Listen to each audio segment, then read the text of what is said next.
Okay, today you're here with Uncle Steve and nephew Michael, and we're going to be talking about the ocean and different things in the ocean. Now, first, we're going to start off with How big is the ocean compared to all the land that we have? the ocean. It covers two-thirds of the planet, so it's twice as much water to land. So it's pretty deep, right? It's very, very deep, and the pressure gets more and more the deeper you go down. So 98% of the planet, of the moon, we know the topography of the Earth's oceans. We have yet to explore it all, to see it all, and know it all. Right. Yeah. A lot of the oceans has not been explored. Never been explored. Wow. So are there cases of like sea monsters or things that live deep down there that we haven't seen yet that could surprise everyone and say, "Oh, we thought that was extinct, but it isn't." Sure. If you look at the planet, if you bombarded the planet with asteroids, which was bombarded, or a normal catastrophe, which set the whole land on fire, it would not affect the ocean. It would not, so deep down, and it would be like nothing ever happened. Right. So things that lived millions of years ago would still be unaffected.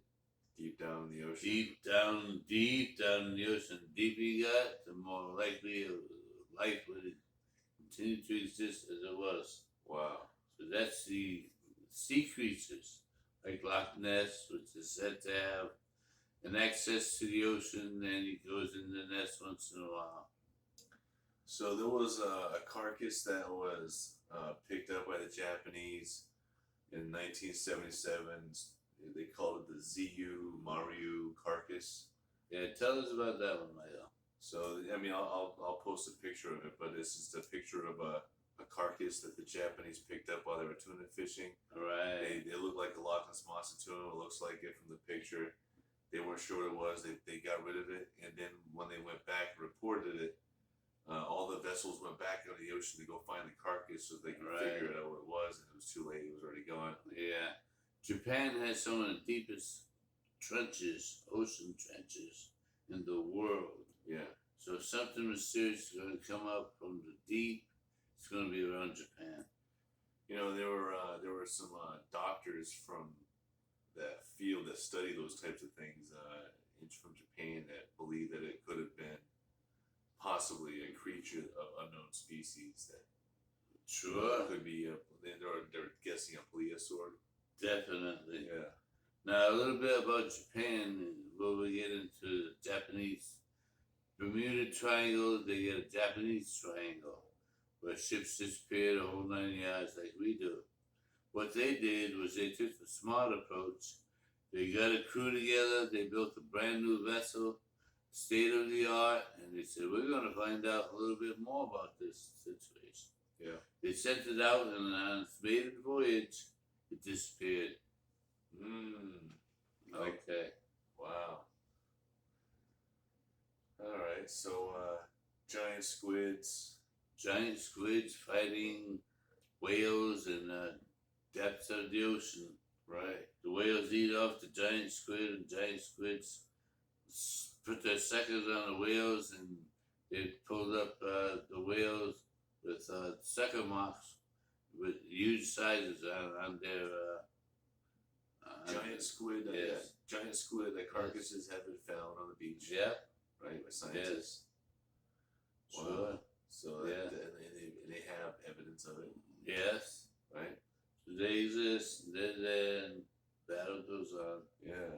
Underwater bases with aliens in them. Oh. So deep in the ocean that no one can get to them. Is that possible? Well, not only in the ocean, but in the lakes as well. In South America, they've got one lake, Lake Titicaca.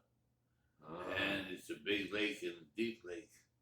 And what they have is a U.S. American World War II dirigible sitting there in the air, and all it does is record UFOs going into the lake and UFOs coming out of the lake. Wow. Now, when a UFO goes full speed into the lake, it doesn't make a wave. So they have different propulsion capabilities. It's believed that they have found time as the manner of entering the water without making a splash,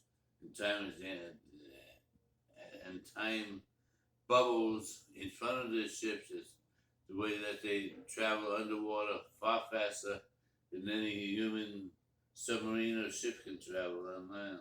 Gotcha. Or jet, for that matter. Superior technology. Superior technology all the way. Wow. No question about it. Wow. So, what's next on the list there, Michael? Well, I mean, if aliens are deep under the ocean, which there have been theories out there on there from books and that there may be numerous cities under the ocean we know nothing about and are protected by what they say kill zone areas.